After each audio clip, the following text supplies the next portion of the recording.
Very good morning students. So 7th லெசனில் நம்ம இருக்கோம். இதில் இன்றைக்கி எனர்ஜி ஃப்ளோ பற்றி பார்க்கலாம். எனர்ஜி ஃப்ளோ அப்படின்னா என்ன அப்படின்னா ஆற்றல் ஓட்டம் அப்படின்னு தமிழில் சொல்லுவாங்க. சூழ்நிலை மண்டலத்தில் ஆற்றல் ஊட்ட மட்டங்களுக்கிடையே பரிமாற்றம் அடைவது தான் ஆற்றல் ஓட்டம் அப்படின்னு சொல்கிறாங்க. அதாவது transfer of energy in an ecosystem between tropic levels can be termed as energy flow. சூழ்நிலை மண்டலத்தில் ஆற்றல் ஊட்ட மட்டங்களுக்கிடையே பரிமாற்றம் அடைவது தான் நம்ம ஆற்றல் ஓட்டம் அப்படின்னு நம்ம சொல்கிறோம். இது சூழ்நிலை மண்டலத்தினுடைய ரொம்ப முக்கியமான ஒரு செயல்பாடு அப்படின்னு சொல்லலாம். It is the key function of an ecosystem அப்படின்னு சொல்கிறாங்க. So part of the energy obtained from the sun by producer is transferred to consumers and decomposers. அதாவது உற்பத்தியாளர்களால் சூரிய ஒளியிலிருந்து பெறப்படும் ஆற்றல் நுகர்வோர்களுக்கும் சிதைப்பவைகளுக்கும் அவற்றின் ஒவ்வொரு ஊட்ட மட்டத்திற்கும் பரிமாற்றம் அடையும் பொழுது சிறிதளவு ஆற்றல் பார்த்திங்க அப்படின்னா வெப்பமாக சிதறடிக்கப்படுகிறது. அதுதான் டிசிபேட்டட் அப்படின்னு சொல்லுவாங்க. இந்த மாதிரி ஆற்றல் மட்டங்களுக்கிடையே ஆற்றல் பரிமாற்றம் அடையும் பொழுது, அதாவது வெவ்வேறு வகையான ஊட்ட மட்டங்களுக்கிடையே ஆற்றல் பரிமாற்றம் அடையும் பொழுது சிறிதளவு ஆற்றல் வெப்பமாக சிதறடிக்கப்படுகிறது. சூழ்நிலை மண்டலத்தினுடைய ஆற்றல் ஓட்டம் அப்படின்றது பார்த்திங்கன்னா எப்போவுமே ஒரு திசைசார் ஓட்டமாக உள்ளது. அதாவது ஒரே டைரெக்ஷனில் இருக்கும் அப்படின்றத சொல்கிறாங்க. ஒரே திசையில் பாய்கிறது அப்படின்னு சொல்கிறாங்க. அதுதான் என்ன சொல்கிறாங்க அப்படின்னா energy flow is always unidirectional in an ecosystem. Unidirectional அப்படின்னு சொன்னால் ஆற்றலானது ஒரே திசையில் பாய்கிறது அப்படின்னு அர்த்தம். சரிங்களா? ஓகே, இப்போ நம்ம டயக்ராமேட்டிக்காக என்ன சொல்கிறாங்க அப்படின்றத பார்க்கலாம் வாங்க students. So this is the diagrammatic representation of energy flow students. இப்போ ப்ரைமரி ப்ரொடியூசர் அப்படின்னு சொல்லக்கூடிய தாவரம் என்ன பண்ணுது, சன்லைட்லேருந்து அந்த எனர்ஜியை வாங்குது. சரிங்களா? பெற்றுக்கொள்கிறது. ஸோ இந்த இடத்துல நம்ம கவனிக்கணும். இதை பற்றி நம்ம ஏற்கனவே படிச்சிருக்கிறோம். சன்லைட்டில் பார்த்திங்கன்னா PAR ஃபோட்டோசிந்தட்டிக்கலி ஆக்டிவ் ரேடியேஷன் அப்படின்னு ஒன்று இருந்துச்சு இல்லையா? ஸோ அந்த PARஐ மட்டும்தான் இது ப்ரொடியூசர்ஸ் பெற்றுக்கொள்கிறது. ஒட்டுமொத்த சன்லைட்டை நமக்கு இங்கே எவ்வளோ வரும் அப்படின்றதெல்லாம் நம்ம படித்தோம். எவ்வளோ சன்லைட்டை மட்டும் யூட்டிலைஸ் பண்ணிக்கும் அப்படின்னு சொல்லிட்டு ஒரு 2 to 10% ரேஞ்சில் மட்டும்தான் ஆற்றலானது பயன்படுத்தப்படுகிறது, ஒரு தாவரத்தால் எடுத்துக்கொள்ளப்படுகிறது. ஸோ ப்ரைமரி ப்ரொடியூசர்ஸ் இப்போ சன்லைட் அப்படின்னு சொல்லக்கூடிய அந்த ஒளி ஆற்றலை முதல்ல அது பெற்றுக்கொள்கிறது. சரிங்களா? அப்போ பெற்றுக்கொள்ளும் போதே கொஞ்சம் ஹீட்டாக ரிலீஸ் ஆகுது அப்படின்றது இங்கே போட்டிருக்காங்க. தென் அப்போ ப்ரைமரி ப்ரொடியூசர்ஸ் கிட்ட இருந்து அதை சாப்பிட்றவங்க யார்? ஹெர்பிவோரஸ். அப்போது அதை அந்த தாவரத்தை உண்ணும் பொழுது அப்போது அந்த தாவரத்திடமிருந்து ஆற்றல் இதற்கு பகிரப்படுகிறது. இந்த இடத்திலும் கொஞ்சம் வெப்பமாக ஆற்றல் இழக்கப்படுகிறது. அடுத்து ஹெர்பிவோரஸை சாப்பிட்றது யார்? கார்னிவோர்ஸும் அப்போது ஹெர்பிவோரஸை சாப்பிடும். அப்போ அந்த மாதிரி சாப்பிடும்போது அப்போ ஆற்றல் இங்கேருந்து இதுக்கு ட்ரான்ஸ்ஃபர் ஆகுது. அப்பொழுதும் சிறிது ஆற்றலானது வெப்பமாக இழக்கப்படுகிறது. கார்னிவோர்ஸ் கிட்டேருந்து டீகம்போசர்ஸ் கிட்ட அந்த ஆற்றல், அப்போது கார்னிவோர்ஸ் இறந்துச்சுன்னா அப்போ டீகம்போசர்ஸ்க்கு அந்த ஆற்றல் வரும். அப்போது அந்த ஆற்றலானது சரிங்களா மறுபடியும் என்ன ஆகும்? டீகம்போசர்ஸ்லேருந்து பிளான்ட்டுக்கு போகும். பிளான்ட்டு அதை எடுத்துக்கிட்டு வளரும். அதே நேரத்தில் இறந்த தாவரங்கள் கூட டீகம்போஸால் தான் சிதைக்கப்படுகிறது அப்படின்றதையும் இங்கே போட்டிருக்காங்க.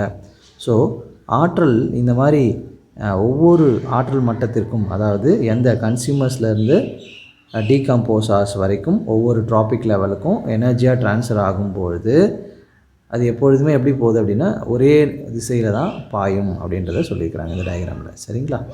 ஓகே ஸ்டூடெண்ட்ஸ், இப்போ நம்ம நெக்ஸ்ட் டாபிக் பார்க்கலாம். நெக்ஸ்ட் நம்ம பார்க்க போகிறது என்ன அப்படின்னா லா ஆஃப் தெர்மோடைனமிக்ஸ் பார்க்கலாம் வாங்க.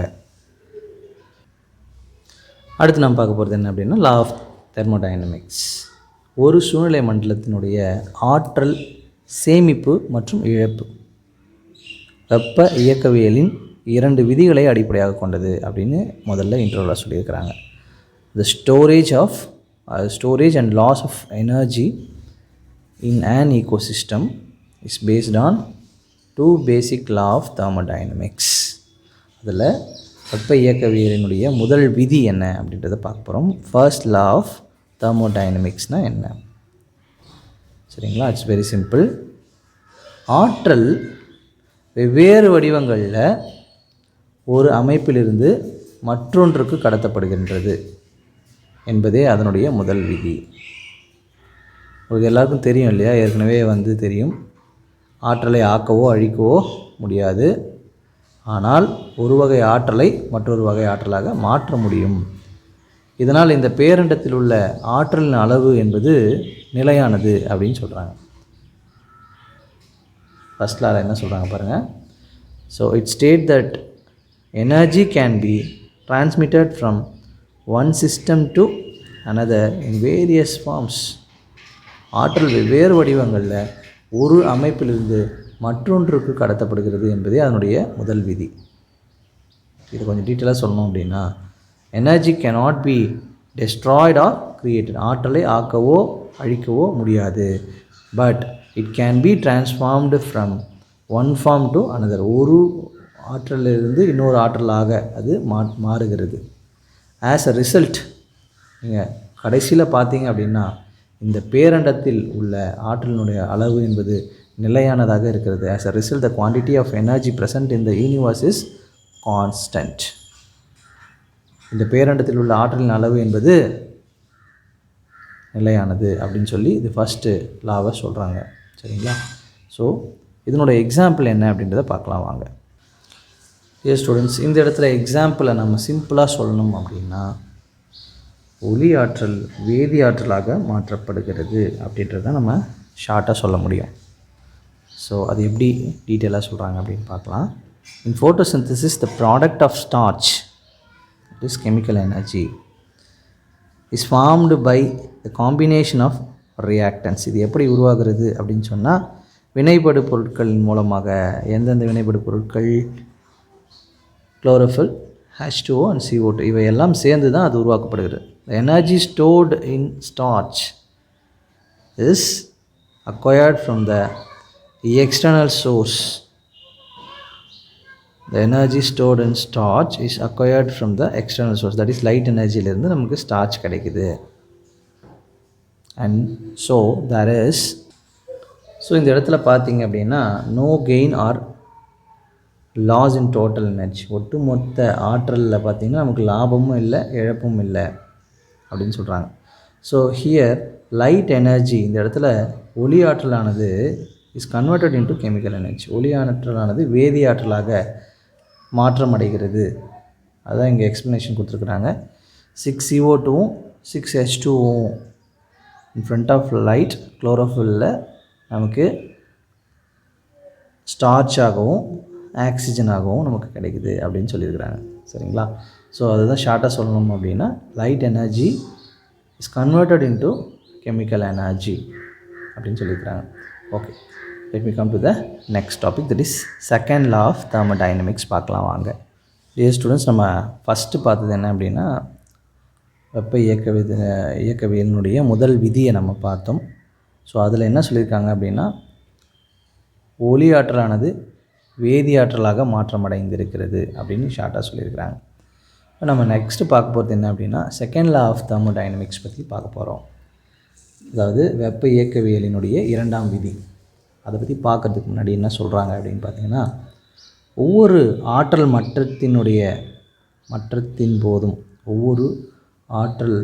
மட்டத்தின் போதும் அமைப்பில் உள்ள அந்த கட்டிலா ஆற்றல் அளவு என்பது குறைக்கப்படுகிறது என்பதே இரண்டாம் விதி. அதாவது ஆற்றல் மாற்றம் 100% முழுமையாக இருக்க முடியாது. ஆனால் ஆற்றல் ஒரு உயிரினத்திலிருந்து மற்றொன்றிற்கு உணவு வடிவில் கடத்தப்படும் பொழுது ஆற்றலின் ஒரு பகுதி உயிரி திசுவில் சேகரிக்கப்படுகிறது. அதே சமயம் அதிகப்படியான ஆற்றல் பிற செயலின் வாயிலாக வெப்பமாக சிதறடிக்கப்படுகிறது. ஆற்றல் மாற்றம் ஒரு மீளா தன்மையுடைய இயற்கை நிகழ்வாகும். எடுத்துக்காட்டு 10% லா அப்படின்னு சொல்கிறாங்க. என்ன சொல்கிறாங்க அப்படின்னா, எனர்ஜி ட்ரான்ஸ்ஃபர்னு ஒரு விஷயம் நடக்குது. ஒவ்வொரு ஆற்றல் மட்டத்திலும் அது நடக்கும்போது அது அப்படியே 100% இருக்குமா அப்படின்னா இல்லை. சரிங்களா? அதுதான் அதனோட ஷார்ட்டஸ்ட்டு விஷயம். கொஞ்சம் ஆற்றலானது அந்த உயிரினோட திசுவில் கூட சேகரித்து வைக்கப்படுகிறது அப்படின்றதையும் நம்ம சொல்கிறாங்க. அதே மாதிரி கொஞ்சம் ஹீட்டாகவும் என்ன ஆகலாம், வெப்பமாகவும் சிதறடிக்கப்படுகிறது அப்படின்றதையும் இங்கே சொல்லியிருக்கிறாங்க. ஸோ நம்ம பார்க்கலாம் வாங்க. So it state that energy transformation result in the reduction of the free energy of the system. ஒவ்வொரு ஆற்றல் மாற்றத்தின்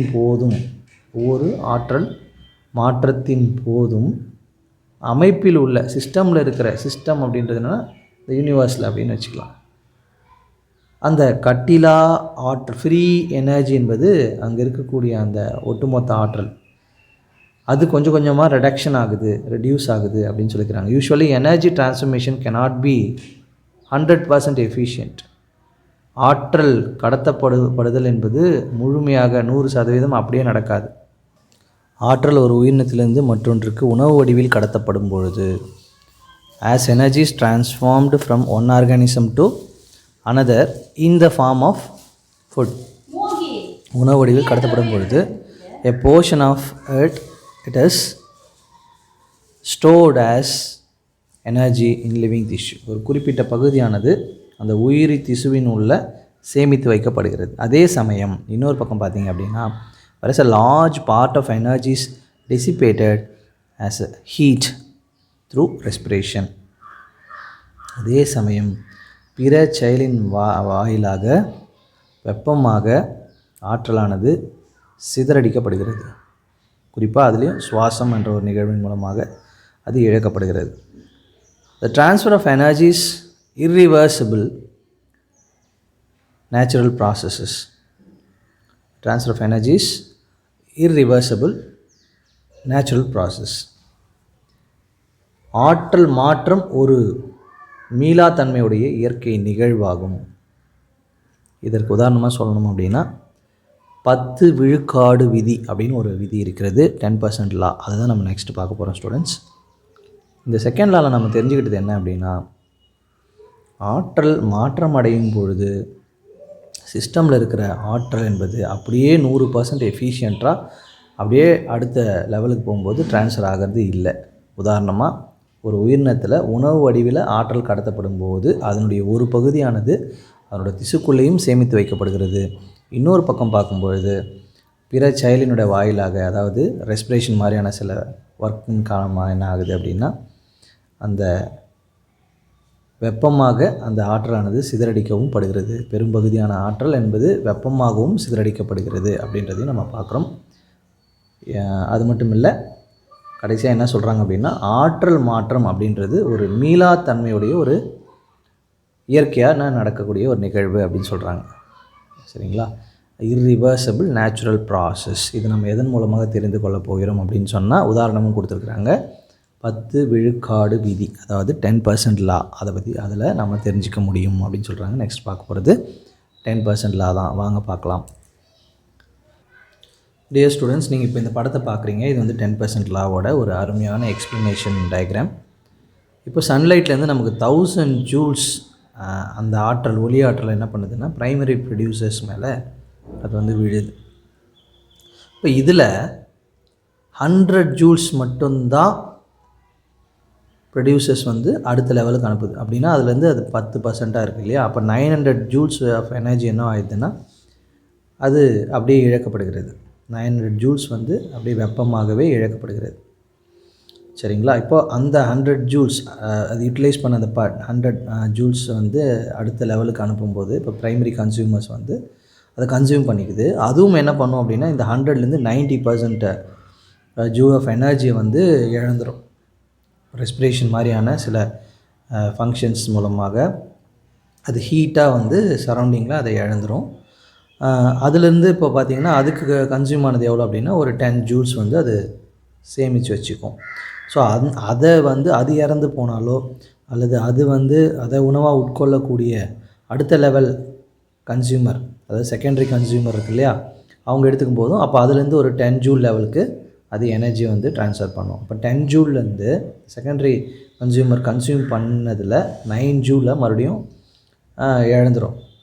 சரிங்களா? அப்போ ஹீட்டாக அது இழந்துடும். அப்போ அதுலேருந்து 1 ஜூல் மட்டும்தான் அடுத்த லெவலுக்கு போகுது. அப்போ டெரிட்டரி கன்சியூமருக்கு வந்து இந்த 1 ஜூல் வந்து எடுத்துக்கும். அந்த டெரிட்டரி கன்சியூமர் என்ன பண்ணும் அப்படின்னு கேட்டிங்கன்னா 0.1 ஜூல் மட்டுமே தனக்குள்ளே தக்க வச்சுட்டு 0.9 ஜூலை வந்து எனர்ஜியை அந்த 0.9 ஜூல் எனர்ஜியை வந்து லாஸ் பண்ணிவிடும். அதாவது ஹீட்டாக சரௌண்டிங்கில் அது லாஸ் பண்ணிவிடும்.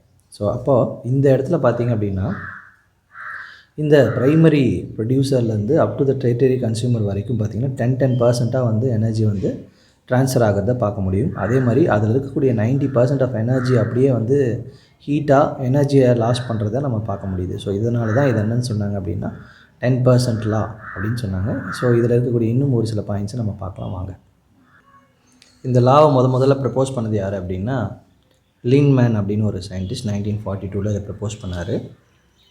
So it state that during transfer of food energy from one trophic level to other,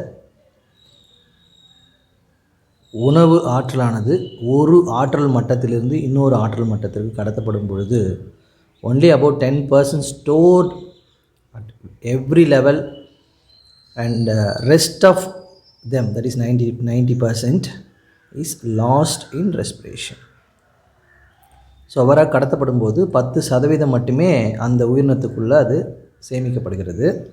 மீதம் இருக்கிற 90%ஆனது ரெஸ்பிரேஷன் மாதிரியான ஒரு நிகழ்வின் மூலமாக இழக்கப்படுகிறது. So decomposition and in the form of heat 90%ஆனது சுவாசிப்பதன் மூலமாகவும் சிதைப்பதன் மூலமாகவும் வெப்பமாகவோ இழக்கப்படுகிறது அப்படின்னு சொல்கிறாங்க. Hence the law is called, இதனால தான் இது என்னன்னு சொல்கிறோம் அப்படின்னா 10% லா அப்படின்னு சொல்கிறோம், 10 விழுக்காட்டு விதி அப்படின்னு சொல்கிறோம். ஸோ மறுபடியும் சொல்கிறேன், இந்த விதியை லின்டிமேன் அப்படின்னு ஒரு சயின்டிஸ்ட் 1942 லின்டிமேன் அப்படின்னு ஒரு சயின்டிஸ்ட் 1942 அவரால் முன்மொழியப்பட்டது. உணவு வழி ஆற்றல் ஒரு ஊட்ட மட்டத்திலிருந்து மற்றொன்றுக்கு கடத்தப்படும் பொழுது 10% மட்டுமே ஒவ்வொரு ஊட்ட மட்டத்திலும் சேமிக்கப்படுகிறது. மீதமுள்ள 90% ஆற்றல் சுவாசித்தல் சிதைத்தல் போன்ற நிகழ்வின் மூலமாக வெப்பமாக இழக்கப்படுகிறது. ஸோ எனவே தான் இந்த விதியை நம்ம என்னென்னு சொல்கிறோம் அப்படின்னா 10% லா, 10 விழுக்காடு விதி அப்படின்னு நம்ம சொல்கிறோம். இப்போ உதாரணமாக பார்த்தோம்னா அந்த டயக்ராமில் சொன்ன விஷயங்கள் தான் திருப்பி சொல்கிறாங்க, வாங்க பார்க்கலாம். So it shows that of the 1000 joules of solar energy trapped by producers, 100 joules of energy stored as a chemical energy through photosynthesis. 1000 joule primary ப்ரொடியூசரால் ட்ராப் பண்ணப்பட்டாலும் எடுத்துக்கொள்ளப்பட்டாலும் வெறும் 100 ஜூலை தான் கெமிக்கல் எனர்ஜியாக அது வந்து சேவ் பண்ணி வச்சுக்கும். ஃபோட்டோசிந்தசிஸ்ன்ற நிகழ்வின் மூலமாக வந்து அது 100 ஜூல் எனர்ஜியை தான் அது கெமிக்கல் எனர்ஜியாக வச்சுக்குது. ரிமைனிங் 900 ஜூல்ஸ் என்ன பண்ணிச்சது would be lost in the environment. சரிங்களா? அப்போது சூழ்நிலையில் அதை இழந்துடுது. So in the next tropic level, herbivores which fed on producers get only 10 joule. அடுத்த ஆற்றல் மட்டத்தில் ஹெர்பிவோரஸ் என்ன பண்ணுது, ப்ரொடியூசரை சாப்பிட்டு அதுலேருந்து 10 ஜூல் எனர்ஜியை மட்டும் எடுத்துக்குது. மறுபடியும் remaining 90 joule is lost in the environment, அது இழந்துடுது. Likewise in the next trophic level, carnivores which eat herbivores stored only 1 joule of energy and remaining 9 joule is dissipated. இப்போ கார்னிவோர்ஸ் என்ன பண்ணிச்சு, 1 ஜூல் ஆஃப் எனர்ஜியை மட்டும் தனக்குள்ளே தக்க வச்சுக்கிட்டு 9 ஜூலை வந்து சிதறடிக்கிறது வெப்பமாக அப்படின்றத பார்க்குறோம். And finally carnivores are eaten by tertiary consumers, பறவை போன்ற டெரிட்டரி கன்சியூமர்ஸால், கழுகு போன்ற டெரிட்டரி கன்சியூமர்ஸால் அது உட்கொள்ளப்படும் பொழுது அதுக்குள்ளே என்ன பண்ணுதுன்னா 0.1 ஜூல் ஆஃப் எனர்ஜி மட்டும்தான் ரிமைனிங்கில் இருக்கும். 0.9 ஜூல் வந்து மறுபடியும் என்வரான்மெண்ட்டில் லாஸ் பண்ணிடும். So thus at the successive tropic level only 10% energy is stored. So கடைசியாக என்ன நடந்துச்சு அப்படின்னு பார்த்தீங்கன்னா, மொத்தத்தில் 10% ஆற்றல் மட்டுமே அடுத்தடுத்த ஊட்ட மட்டங்களில் சேமிக்கப்படுகிறது அப்படின்றது நமக்கு தெரிய வருது. அதனால தான் இது என்னன்னு சொல்கிறாங்க அப்படின்னா 10% லா அப்படின்னு சொல்கிறாங்க. ஸோ இது ரொம்ப ரொம்ப ஈஸியான கொஷின். பப்ளிக் பாயிண்ட் ஆஃப் வியூவில் இந்த கொஷின் ரொம்ப ரொம்ப இம்பார்ட்டன்ட். ஸோ இதை வந்து நீங்கள் தெரிஞ்சிருக்கணும்.